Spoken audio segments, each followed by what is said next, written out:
Mike Victor has the story of the Warbirds, the Flyers, and their determination to stay airborne. Hellcats and Avengers, Spitfires and Hurricanes. The smell, grease and fuel. The sound, pumping pistons and feathering props. Tens of thousands experienced the 1990 Warbird Airshow at the Kennedy Space Center Airport in Titusville, Florida. The stars, hundreds of battle-tested veterans, men and machines, all with gallant records over Europe and the Pacific. The annual show is held by the Valiant Air Command, an organization working to find and preserve historic military aircraft. Known as an educational flying museum, the VAC believes the true history involved with these planes can only be expressed when the aircraft are flown for the public to see. It just brings back fond memories. There's nothing like a Warbird with the smell, the gas, the hydraulic fluid. It's just different. And you never lose sight of what it was like. To many of these veterans, planes like this symbolize the fighting spirit of American aviation. But the men and women who rebuild them and fly them have left the wars behind. And for them, these planes are now the ultimate plaything.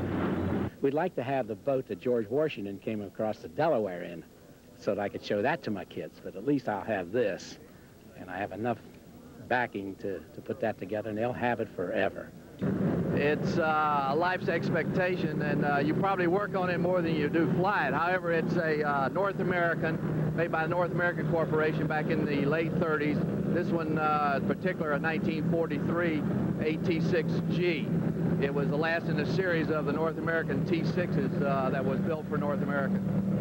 Florida Space Coast residents are used to seeing unusual machines in the air, but flying boats and flying boxcars?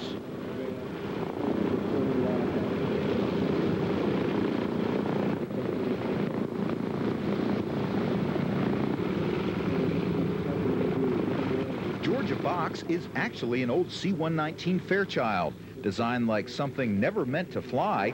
Some said it inspired the Enterprise of Star Trek fame. Having achieved fame of its own, the P-51 Mustang showed why it is revered by so many veterans.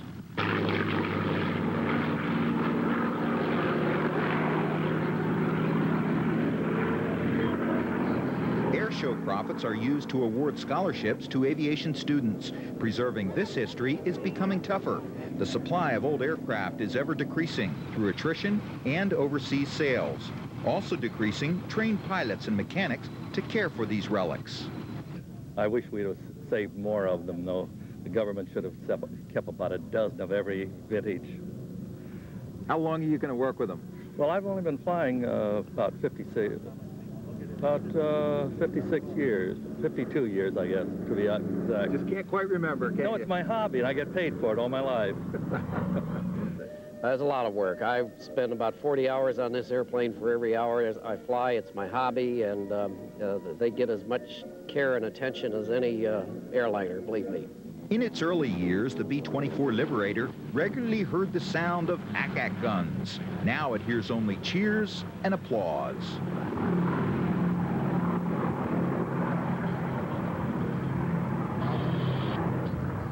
Coke Stewart and his plane stand as a reminder of the war contribution of our 41st president.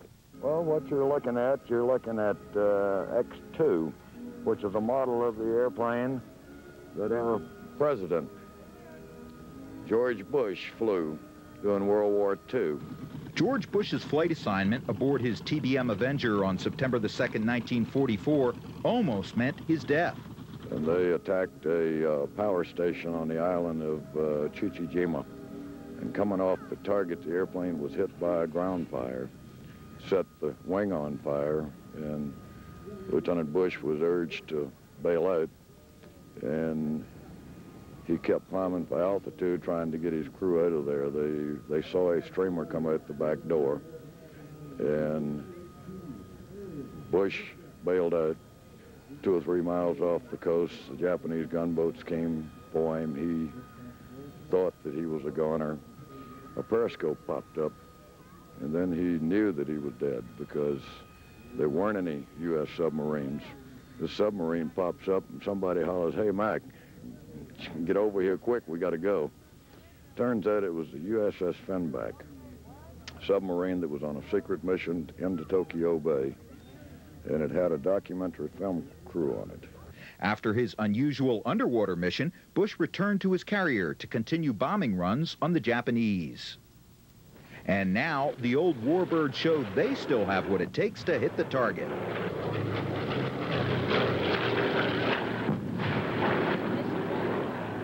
I've seen airplanes take off at the airport, but nothing like this. It's real neat. I like old airplanes. My dad and his friends own a museum up in Cartersville, Georgia. Thrills for the kids, nostalgia for the veterans, and camaraderie for all. The Warbird Airshow is an opportunity to reflect on the spirit of the men and women represented by these historic aircraft. We worked very hard and very long just to launch one time. We bring it back down, and we work very hard to clean it all up, get it ready to go again. Those are old planes. Do you have any worry, any concern going up in the air, planes that old? Well, not really. We've been around the airplane so long that you can spot any defects usually pretty closely, and if an airplane is ragtag, to leave it alone. If it's good mechanical shape, go to it and have fun. Without the dedicated mechanics, the old planes would never fly again. Keeping this Goonie bird aloft has become a full-time hobby for Frank Fleck. Well, I started when I was 18 during World War II in England. I worked for 3 years on them, and then I got away from them. I was an automotive engineer all my life. Now that I've retired, I can go back to my first love, and that kind of makes me feel 20 years old all over again. It's always fun. It brings back a lot of nostalgia from Vietnam, and the main thing is I get a lot of people together, and we have fun with the people. Everybody gets together, all the friends, and they socialize. We have barbecues out here, we have work parties, and it's a very good social gathering. Everybody has what they call spirit de corps. Just for contrast, some newer models were allowed to perform. The Harrier, a big jet that can park anywhere. And the Thunderbolt shows off why they call it the Tank Buster.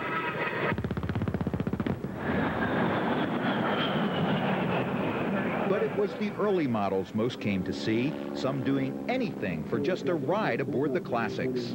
You with the plane? No, but I'm a flight crew. Well, my friend's dad's brother is the pilot of the plane. And you're a flight crew. What do you do in the flight crew? Just ride on it mostly. Yeah? Yeah. That's fantastic. The nostalgia and everything. It's what it's all about. It's sort of a show and tell thing. The Warbirds now fly peacefully into the 90s. The veterans at the controls are full of hope, knowing they and their machines have combined to help bring on this new era of peace. In Titusville, Florida, Mike Victor reporting for Veterans Only.